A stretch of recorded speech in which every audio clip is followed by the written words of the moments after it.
You are a product of all who came before you. I'm ready. Hell yeah.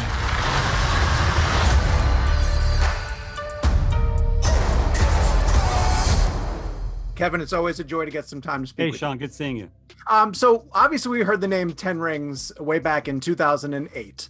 And as much as I admire your ability to prepare, way back then, did you actually know the name referenced 10 actual rings that would be part of Shang-Chi's origin, essentially? I mean, yes, the organization was called the 10 Rings because of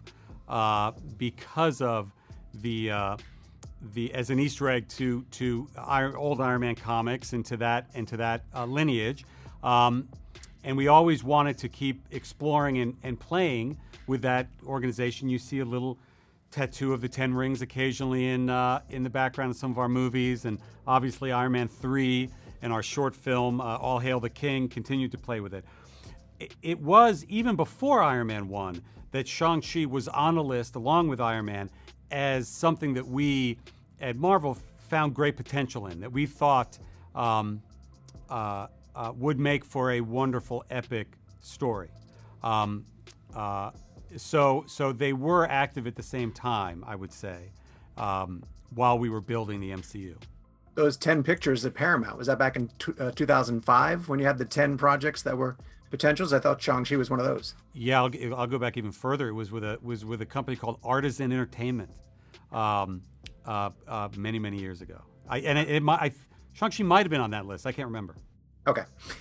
There seems to be a common theme with, I'm using the term villains, but even that's kind of loose, that you guys have introduced recently with Agatha Harkness and He Who Remains. And in this one, we meet Wenwu, and especially with the Eternals and the Deviants, characters who have been around for a really long time. Is that a deliberate move right now, a conscious effort to kind of beef up and establish the timeline of the now sacred timeline, as we call it?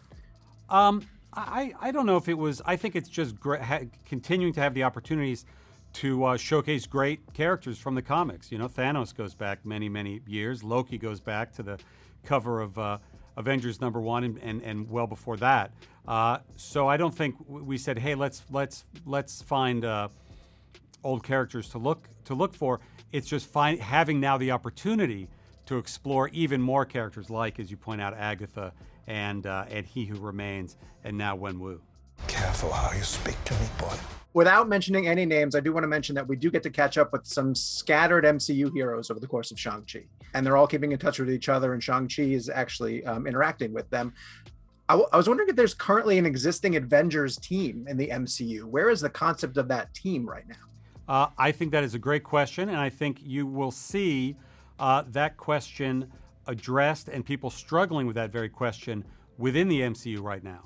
I think post-Endgame and Tony being off the board and Cap being Steve Rogers being off the board, Sam Wilson is a new Cap, of course, that what does it mean to be an Avenger, and is there a core team, and who's leading it and who's financing it? That is very much an undercurrent that, while not at the forefront of many of the current movies, is certainly a question that is lingering in the background. Who do you think's gonna lead the Avengers? I could lead them. Given your history with Raimi's original Spider-Man films, you've obviously been there from the earliest days. Can you just compare for me how comic book movies were back then in 2002 versus where they are now, especially as you prepare to reunite with Sam and sort of come full circle on another Stan Lee, Steve Kirby, or Steve Ditko creation? Well, it's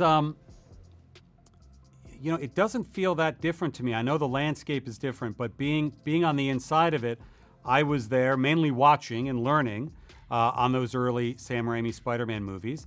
And I watched and learned from a group of people that were trying to exceed expectations and trying to fulfill their own childhood dreams and the childhood dreams of fans of the characters.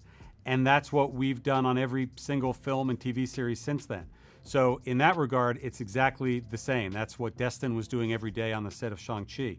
On a personal note, being back with Sam from the earliest points in my career at Marvel to now is very surreal and a dream come true. And watching him work and seeing his mannerisms again and realizing that there was even more than I recalled that I absorbed from him and learned from him watching and making these movies, and that he's back behind the camera and now in the cutting room working on a Doctor Strange movie is kind of a full circle dream come true. Yes.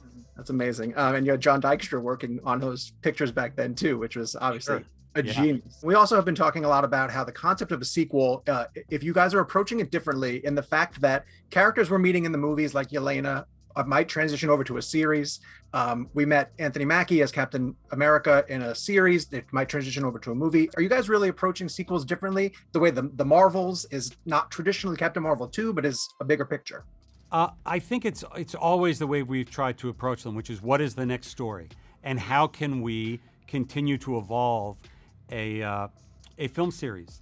I think my favorite example goes back to Captain America: The First Avenger, a World War II movie, and then Captain America: The Winter Soldier, a political espionage thriller.